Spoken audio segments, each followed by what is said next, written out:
សម្រាប់ត្រីចង្វាអបជូរព្រឹកស្លឹកម្រះព្រៅមួយមុខនេះគឺធានាថាឆ្ងាញ់ពីពោះអស់ពីបេះដូងតែម្ដងបើសិនជាពុកម៉ែបងប្អូនធ្លាប់តែញ៉ាំសម្លមហាស្លម្ជូរកកូរនៃឯរាល់ថ្ងៃជីនស្ងោរអាំងហ្នឹងរៀងតលាន់គឺងាកមកធ្វើជាមុខម្ហូបមួយមុខនេះពុកម៉ែបងប្អូនគឺធានាថាអស់បាយពីឆ្នាំងដែលមិនដឹងខ្លួនតែម្ដងបើសិនជាដាក់ដាបាយកុំភ្លេចប្រាប់អ្នកដាបាយ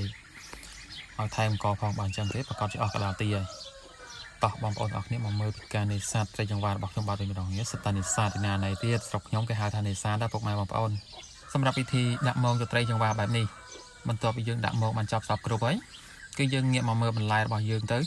គឺខៀវស្រងាត់តែម្ដងសម្រាប់រដូវវស្សានេះបើនិយាយទៅគឺមានតែនងទេពុកម៉ែបងប្អូនហើយឃើញថាល្ពើក្តឹបបានពី3ផ្លែដែរបន្ទាប់ពីយើងរែងមងរបស់យើងបានរយៈពេល1ម៉ោងទៅគឺខ្ញុំបានចាប់ផ្ដើមសាមងរបស់ខ្ញុំបានវិញហើយលក្ខណៈចុះទឹកតែព្រឹកតែម្ដងថ្ងៃនេះបើនិយាយពីពងវិញរួចអស់ហើយយ៉ាងមកទៅគឺយើងធ្វើការសាយ៉ាងងាប់ដៃញាប់ជើងតិចទៅដោយសារពេលនេះម៉ោងនេះគឺជិតដល់ម៉ោងញ៉ាំទៀតហើយបើយើងសង្កេតមើលទៅជាប់បានបន្តិចឯងបើជាប់រៀងស្ទើរយើងធ្វើការអូសម៉ាញ់ចងទៀតទៅ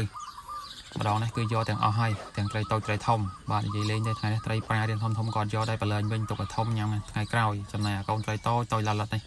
គាត់យកដែរគឺខ្ញុំបាទជ្រើសរើសយកតែត្រីចង្វារៀងធំជ្រើសទេ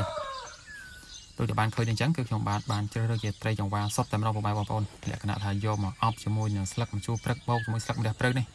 គឺរសជាតិធានាថាឆ្ងាញ់យកតាមម្ដងតែម្ដងបើសិនជាពុកម៉ែបងប្អូនបានចូលទស្សនាវីដេអូនេះហើយសូមមេត្តាចុច Subscribe និងឆ្វេងដៃនេះប៉ក់ឲ្យខ្ញុំបាទមួយផងដើម្បីទទួលបានវីដេអូថ្មីៗជារៀងរាល់ថ្ងៃពី Channel របស់ខ្ញុំបាទបន្តមកចុច Like Comment ពាក្យថាឆ្ងាញ់មួយម៉ាត់មកនិង Share ដើម្បីបង្ហាញពីសេចក្តីស្រឡាញ់និងការទុកចិត្តគ្នាទៅវិញទៅមកក្នុងបណ្ដាញសង្គម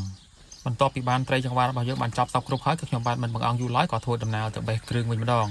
ចំណែកគ្រឿងផ្សំក៏មានអីច្រើនដែរពុកម៉ែបងប្អូនមានតែស្លឹកម្រះព្រៅស្លឹកក្រូចសើចគល់ស្លឹកគ្រៃនិងម្ទេសនឹងឯងលក្ខណៈថាទៅដល់ទីណាក៏ដោយឲ្យតែយើងលពឹសដៃដើមគ្រឿងទាំងនេះគឺមិនខ្វះរបស់ញ៉ាំទេពុកម៉ែបងប្អូនសម្រាប់ស្លឹកម្ជូរព្រឹកដាក់តិចច្រើនអាស្រ័យលើការចូលចិត្តរបស់ពុកម៉ែបងប្អូនទេឥឡូវនេះទាំងគ្រឿងផ្សំគោលនិងគ្រឿងផ្សំតុបផ្សំគឺខ្ញុំបានយកមកជុំគ្នាឲ្យពុកម៉ែបងប្អូនដូចតែបានឃើញអញ្ចឹងសម្រាប់ត្រីចង្វាគឺខ្ញុំបានធ្វើស្អាតពុកម៉ែបងប្អូនដោយបានឃើញអញ្ចឹងមានខ្លះទឹកក៏មានពងខ្លះទឹកក៏មានអាចមាននំនេះអីអញ្ចឹងគឺយើងធ្វើការលាងទឹកឲ្យស្អាតហើយសម្រាប់គ្រឿងផ្សំវិញក៏ខ្ញុំបានធ្វើការលាងទឹកឲ្យស្អាតដូចគ្នាបន្ទាប់មកយើងធ្វើការផ្សំគ្រឿងតែម្ដងទៅគឺខ្ញុំបានមានយកខ្ទះមួយរួចហើយយើងធ្វើការដាក់គ្រឿងផ្សំរបស់យើងចូលមកមានដូចជាគល់ស្ក្រៃស្លឹកម្ជូរព្រឹករួចហើយ